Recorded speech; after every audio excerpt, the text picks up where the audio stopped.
Miguel, ¿tú te acuerdas de cómo fue ese aprendizaje de anemias en la universidad?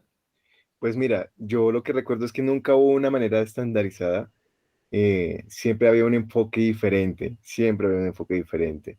¿Tú qué recuerdas? Bueno, yo recuerdo un profesor, un catedrático que ya tenía sus años, era muy mayor, era calvo, era un señor muy elegante y hablaba mucho y decía, los valores normales de los eritrocitos oscilan entre los 4,5 y los 5,6 y esto tiene que estar correlacionado con el paciente y hablaba mucho. Y en realidad, pues sus clases se volvían tan tediosas que no entendía, me perdía y pues a la final no aprendí mucho.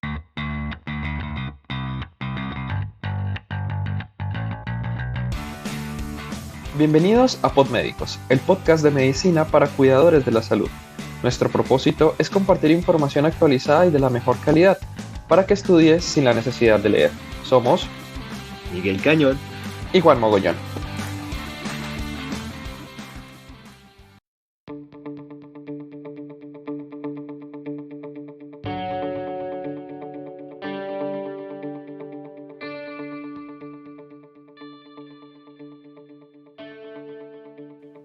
En el capítulo de hoy queremos hablar de introducción a las anemias, un tema importante para tu práctica clínica y nos basaremos en dos tipos. El primero es el número de reticulocitos y el segundo es el volumen corpuscular medio. Con esos dos parámetros podemos empezar a realizar un esquema mental para el estudio de las anemias. Así es, antes de hablar del volumen corpuscular medio y los reticulocitos, tenemos que tener en cuenta que anemia es un número bajo de glóbulos rojos o una concentración baja de hemoglobina. Sabemos que la hemoglobina es necesaria para transportar el oxígeno y si una persona tiene muy pocos glóbulos rojos, o si estos son anómalos o no hay suficiente hemoglobina, esto disminuirá la capacidad de la sangre para transportar oxígeno a los tejidos del organismo, Miguel. Correcto, Juan. La cuestión aquí es que no damos valores exactos. ¿Por qué? Porque es importante tener el conocimiento de ellos, de cada línea celular que se observa en el hemograma. Sin embargo, dichos valores varían según el valor de referencia de cada laboratorio, incluso no solamente dentro de cada país, sino de cada laboratorio regional. El hospital X con respecto al hospital Y tiene laboratorios diferentes. Y que serán reflejados al lado de los resultados de nuestros pacientes. Teniendo en cuenta lo anterior, partimos del punto que todo valor por encima del límite superior del laboratorio y sus referencias hablará de un aumento y todo resultado por debajo del límite inferior tendrá una disminución. Correcto.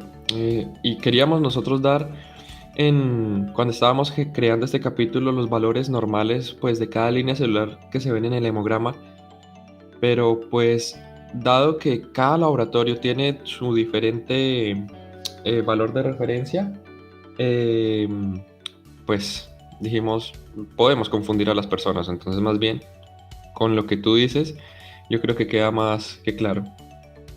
Uh-huh. Entonces, pues para empezar este tema de las anemias, hablaremos primero de los reticulocitos, que casi nunca están en el resultado de la analítica, pero que si estos están, aporta una información muy importante.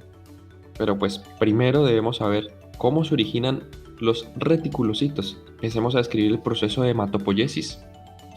Bueno, todo empieza en la médula ósea.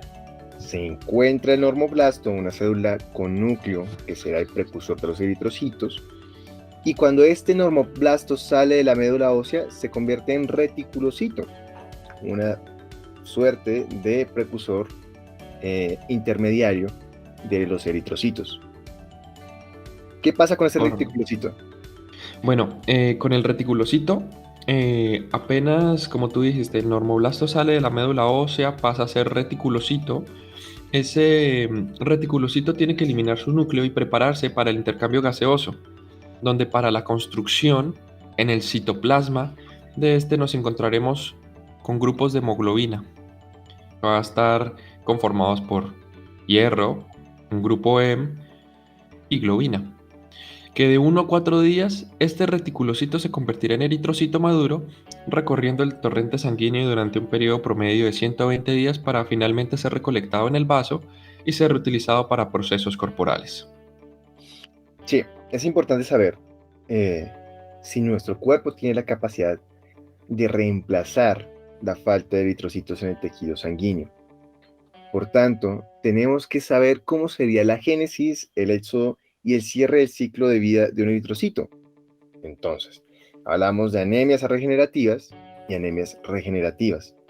Y tengo que hacer un apartado, Juan, y es entender que la sangre es un tejido, no es un líquido. Hace parte de un tejido propiamente del cuerpo, tal cual como lo sería la piel, tal cual como lo serían las mucosas. De acuerdo, es una aclaración muy importante para que todos tengan presentes, no es solo un fluido, sino un tejido. Y vamos a hablar de por qué es importante el reticulocito entonces, porque es un marcador de sangre periférica de cómo está el funcionamiento de la médula ósea. El valor normal de los retis oscila entre el 1 y 2%. O si los profesores nos quieren complicar un poco más la vida, vamos a hablar de valores absolutos, y este valor absoluto va a estar entre los 40.000 y los 90.000. Todo por debajo de 40.000 va a ser reticulocitos bajo, todo por encima de 90.000, pues obviamente será reticulocitos por encima.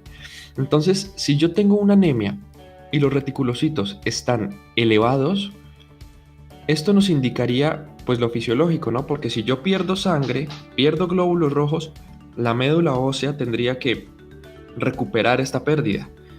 Entonces hablaríamos de anemias regenerativas. Y dentro de este grupo de anemias regenerativas, grosso modo tenemos, Miguel, la hemólisis y el sangrado agudo, que en términos generales, a nivel pues global, yo creo que el sangrado agudo es el más frecuente en este tipo de anemias regenerativas. Ok, curioso. Pero más curioso es cuando no hay reticulocitos, cuando en contraste tenemos una anemia que hay una abundante pérdida de eritrocitos, pero los reticulocitos o están normales o en su efecto están muy bajos. Hablamos de una anemia arregenerativa, no se regenera. Significa que la causa puede ser un daño medular. ¿Por qué? Porque viene a ser el lugar donde nacen estas células. Como por ejemplo, podría ser una aplasia medular, una mielotipsis, una leucemia aguda o un síndrome mielodisplásico que reemplazan el tejido medular como tal. Pero también dentro de las anemias regenerativas están las anemias carenciales, como el déficit de B12, ácido fólico y hierro, precursores para la síntesis y la evolución del blasto a eritrocito. Correcto. Ahí ya tenemos entonces pues el primer paso para evaluar las anemias, pero como mencionamos anteriormente, casi nunca tenemos el valor de los reticulocitos, por lo que podemos recurrir a otros parámetros para establecer el tipo de anemia, y este será el volumen corpuscular medio, que aparecerá con las siglas VCM, cuyo valor normal oscila entre 80 y 100. En términos generales, ¿no? Deben recordar siempre el valor de referencia de su laboratorio. Entonces, Miguel, tenemos, si anemia es el primer nombre, tenemos que ponerle un segundo nombre de la anemia, y este es el concepto del tamaño corporal del glóbulo rojo, bien sea microcítica, normocítica o macrocítica. ¿Cómo definimos una anemia microcítica entonces? Claro, cuando el volumen corpuscular medio es menor a un valor que ronda entre los 80 femtolitros, dependiendo del valor de tu laboratorio, podemos describir cosas como las anemias ferropénicas, o sea, por déficit de hierro, las anemias sideroblásticas, que vienen a ser por las deficiencias de las porfirinas, esenciales para crear los grupos M, o sea, precursores de los grupos M, y las anemias tipo talasemia, que son deformidades en el plegado de las globinas. Claro, si acabamos de decir cómo se conforma la hemoglobina, viene hierro, grupo M y globina. Eh, Cuando esto no está funcionando, pues podemos ver un glóbulo rojo más pequeño. Eh, por último, también podemos encontrar esto cuando la membrana está alterada, como en las esferocitosis hereditarias. Normalmente un eritrocito tiene forma de una dona, pero puede cambiar su forma y esto puede generar otras cosas más adelante. Si falta alguno de estos en el joven reticulocito, en su conversión a hematíes, puede quedar pequeño. o puede quedar con otro descriptor que no vamos a trabajar mucho, pero que es muy similar, que es poco color, hipocrómico. Un ejemplo en situaciones de malnutrición puede pasar esto, otro ejemplo puede ser las deficiencias de hierro y otros en el alto gasto nutricional, pacientes que requieren mucha energía para otra o muchos recursos energéticos de su cuerpo que alteran la economía metabólica del cuerpo.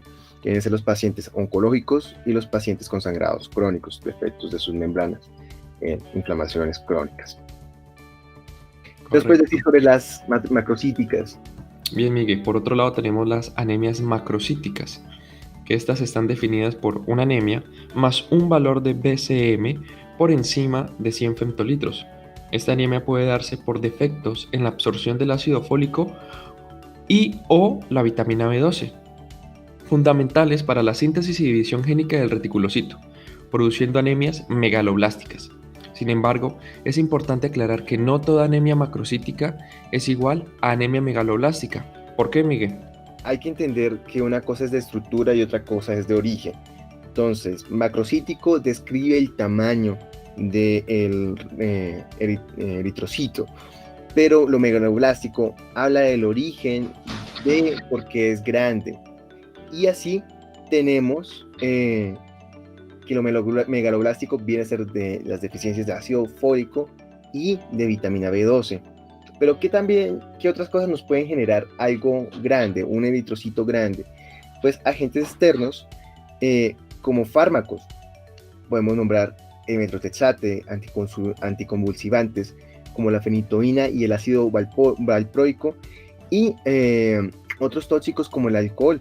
También encontramos enfermedades sistémicas como el hipotiroidismo o las hepatopatías que generan este efecto en los eritrocitos. De acuerdo, eso es importante tener en cuenta porque muchas veces cuando vemos un valor de BCM por encima de 100, todo el mundo dice, tiene una anemia megaloblástica. Y no, es una anemia macrocítica. Ahora tenemos que entrar a ver lo que tú dijiste, cuál es la causa de esa anemia macrocítica y ver si es en realidad una anemia megaloblástica o solo es una anemia macrocítica. Y finalmente, podemos encontrar que no hay cambios en el tamaño del eritrocito. O sea, tenemos una anemia con un valor corpuscular medio entre 80 y 100. Por tanto, puede haber un daño medular también, lugar de génesis de los eritroblastos generando aplasia o bien por el secuestro de hierro en trastornos crónicos. Anemias de trastornos crónicos, como en las nefropatías, por ejemplo. Bueno, Vaya, qué complejo, esto ¿no? suena complejo, ¿no? Sí, Sí. yo este tema lo considero que es un poco pesado, pero si hacemos un esquema con lo que hemos mencionado de reticulocitos, si están altos, regenerativa, si están bajos o normales, regenerativa. Y pasar al otro lado, BCM, alto, normal o bajo. ¿Qué opinas? Es perfecto, muy dibujable y se puede aplicar de manera algorítmica en nuestras mentes. Sí que agradecemos tu tiempo, no lo creas, vamos a tener un segundo capítulo en el cual tendremos no solamente el origen de cómo podemos regenerar nuestras células, sino también un enfoque clínico de cómo lidiar con este tema en nuestros pacientes. Claro, de cómo llegan los Bueno, pacientes usualmente.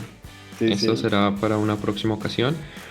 Si quieres ver el algoritmo de las anemias, como fue mencionado en este capítulo, puedes acceder a Instagram, @podmédicos y ver la publicación de anemias.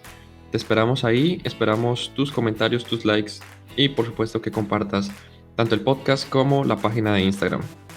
Dale, muchas gracias, un abrazo muy grande. Vale, chao, chao.